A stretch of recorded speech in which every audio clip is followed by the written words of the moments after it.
सभी छात्र छात्राओं को वेद तिवारी का नमस्कार। विद्यार्थियों, हम लोग इस समय आधुनिक इतिहास मॉडर्न हिस्ट्री का अध्ययन कर रहे हैं। कल हम लोगों ने 10वें पार्ट में नेहरू रिपोर्ट, पूर्ण स्वराज, सविनय अवज्ञा आंदोलन, दांडी मार्च, जिया तरंग आंदोलन, प्रथम गोलमेज सम्मेलन, गांधी इरविन समझौता, कराची अधिवेशन, द्वितीय गोलमेज सम्मेलन, सांप्रदायिक पंचाट, पूना समझौता, तृतीय गोलमेज सम्मेलन आदि का अध्ययन किए थे। आज हम लोग 11वें पार्ट में त्रिपुरा अधिवेशन, देसी रियासतें, बटलर समिति, अगस्त प्रस्ताव, पाकिस्तान की मांग, व्यक्तिगत सत्याग्रह, क्रिप्स मिशन, भारत छोड़ो आंदोलन, समांतर सरकारें, सुभाष चंद्र बोस व स्वतंत्रता संघर्ष, आज़ाद हिंद फौज, INA मुकदमा, बेवल योजना, शिमला सम्मेलन, माउंटबेटन योजना आदि का अध्ययन करेंगे और संपूर्ण आधुनिक इतिहास यानी मॉडर्न हिस्ट्री को समाप्त कर देंगे। तो आइए वीडियो शुरू करते हैं। त्रिपुरा अधिवेशन 1939 भारतीय राष्ट्रीय कांग्रेस का वार्षिक अधिवेशन दिसंबर 1939 में त्रिपुरी जबलपुर में आयोजित किया गया। इसमें अध्यक्ष पद को लेकर मतभेद था। गांधी जी पट्टाभी सीतारमैया को अध्यक्ष पद के लिए खड़ा करना चाहते थे, जबकि सुभाष चंद्र बोस स्वयं ही अध्यक्ष पद के दावेदार थे। 1580 मतों से सुभाष चंद्र बोस जी अध्यक्ष चुन लिए गए। पट्टाभी सीतारमैया की हार पर गांधी ने कहा, पट्टाभी सीतारमैया की हार मेरी अपनी हार है। मार्च 1939 में सुभाष चंद्र बोस ने कांग्रेस से त्यागपत्र दे दिया।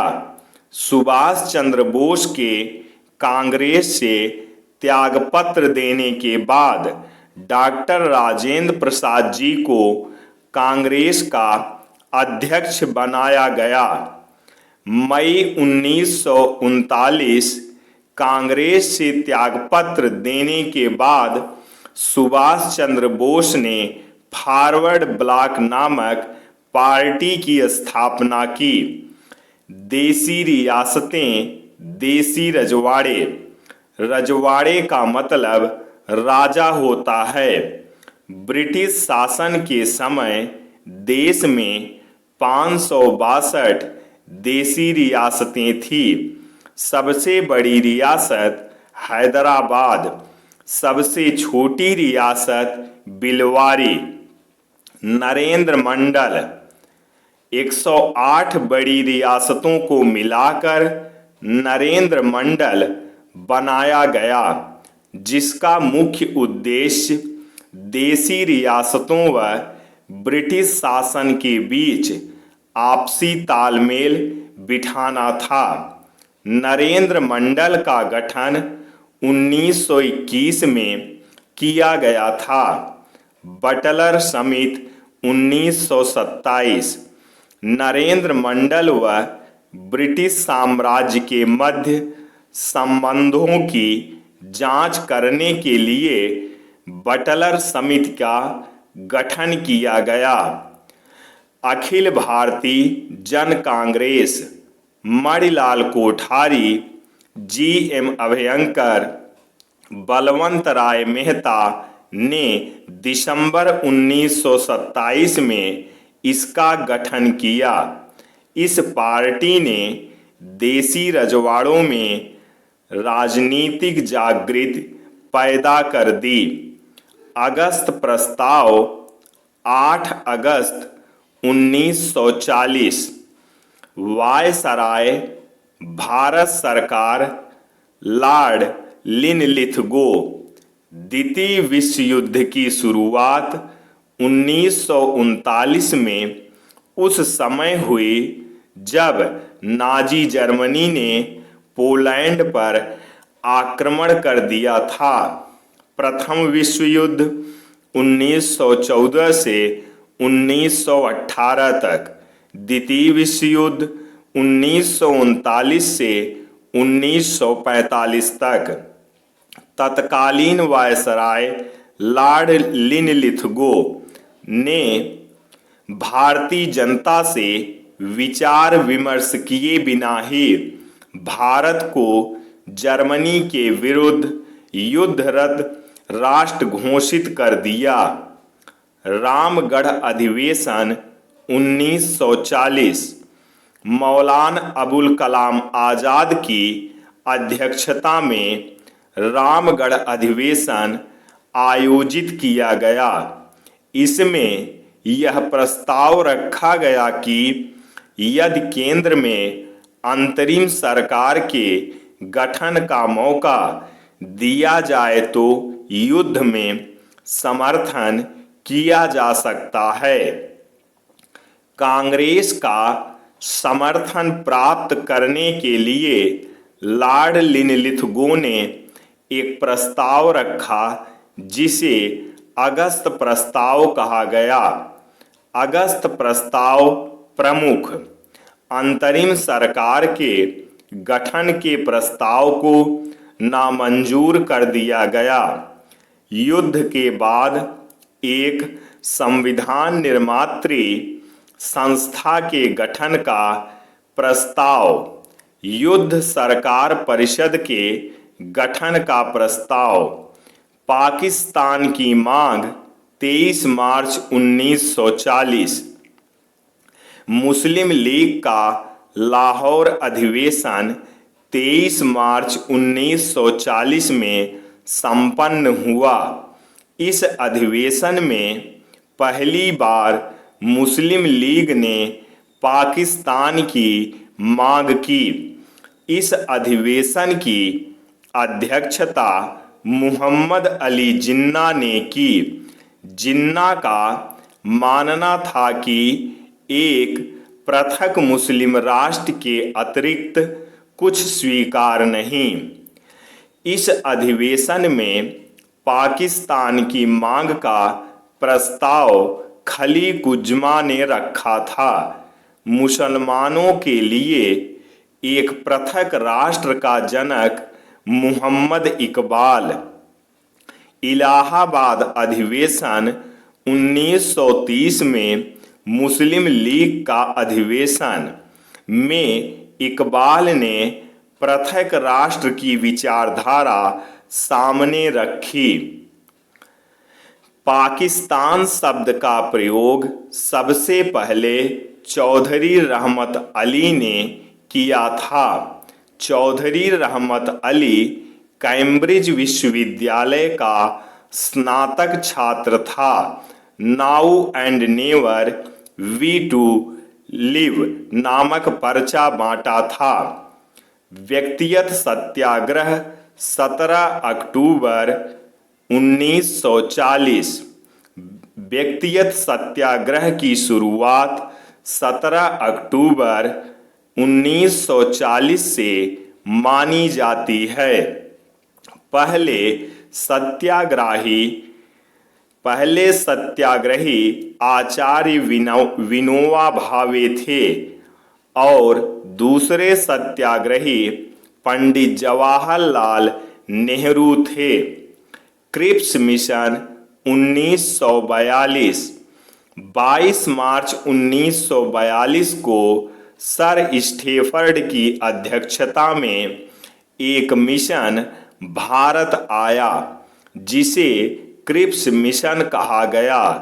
इसने जो प्रस्ताव रखा उसे क्रिप्स प्रस्ताव कहा गया।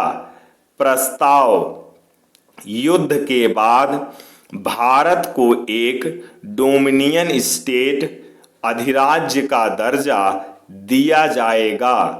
संविधान निर्मात्री सभा का गठन किया जाएगा, जिसमें ब्रिटिश भारत व देसी रजवाड़े दोनों शामिल होंगे। अप्रैल 1942 में कांग्रेस कार्यकारिणी ने इस प्रस्ताव को अस्वीकार कर दिया गया।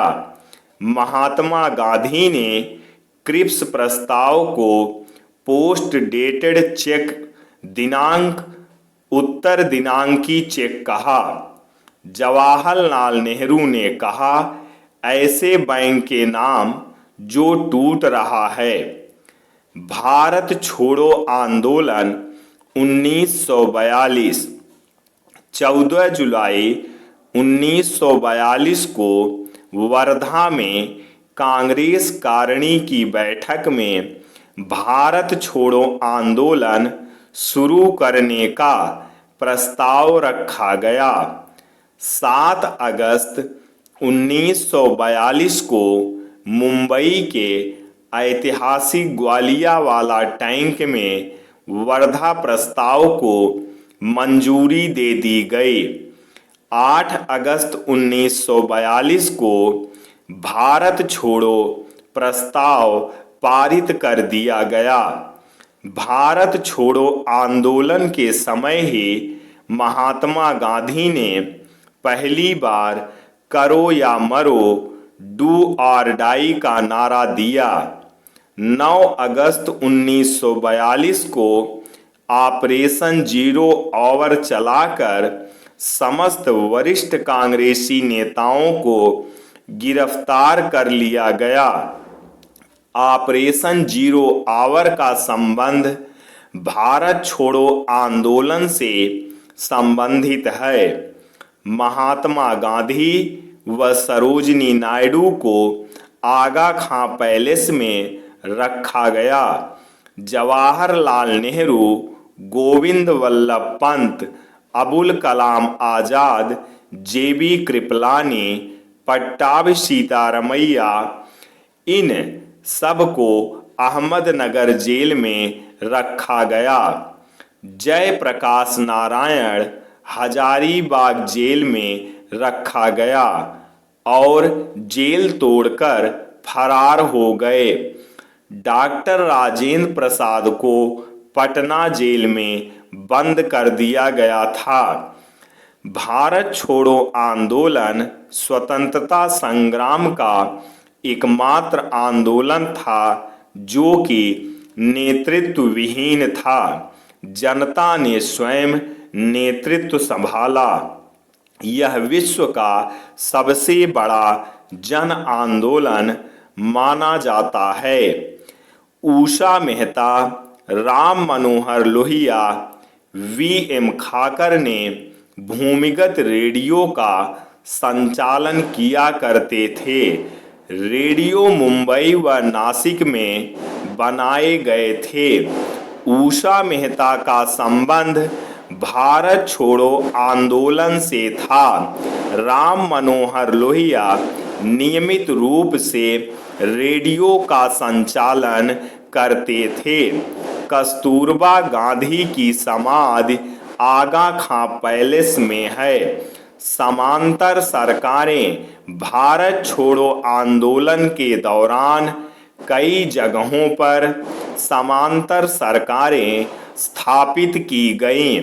समांतर सरकारें बलिया में चित्तू पांडे ने, भारत छोड़ो आंदोलन के दौरान बलिया में चित्तू पांडे के नेतृत्व में पहली समांतर सरकार स्थापित की गई।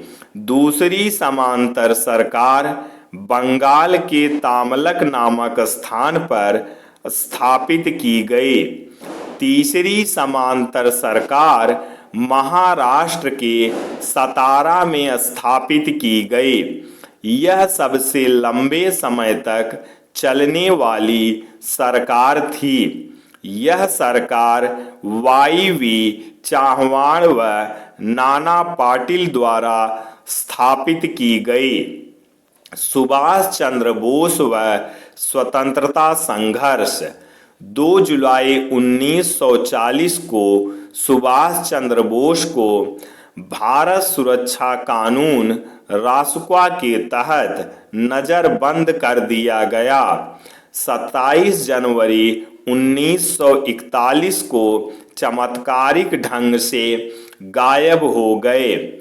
ये अफगानिस्तान, पेशावर व काबुल होते हुए मॉस्को पहुँचे, फिर मॉस्को से जर्मनी पहुँचे। अंततः ये जर्मनी में जाकर हिटलर से मिले। पेशावर से जर्मनी जाते समय सुभाष चंद्र बोस ने ओरलैंडो में से टोटा के नाम से यात्रा की। हिटलर ने ही सुभाष चंद्र बोस को नेता की उपाधि दी। जर्मनी से कुछ समय बाद सुभाष चंद्र बोस सुभाष बाबू टोक्यो चले गए। 2 जुलाई 1943 को जर्मन यू-बोट से सुभाष चंद्र बोस सिंगापुर पहुँचे। 4 जुलाई 1943 को रासबिहारी बोस ने सुभाष चंद्र बोस को आज़ाद हिंद फौज का सर्वोच्च सेनापति बना दिया। आज़ाद हिंद फौज की स्थापना का विचार सबसे पहले कैप्टन मोहन सिंह के दिमाग में आया। INA इंडियन नेशनल आर्मी मानसिक पुत्र था major Fujiwara captain Mohan Singh.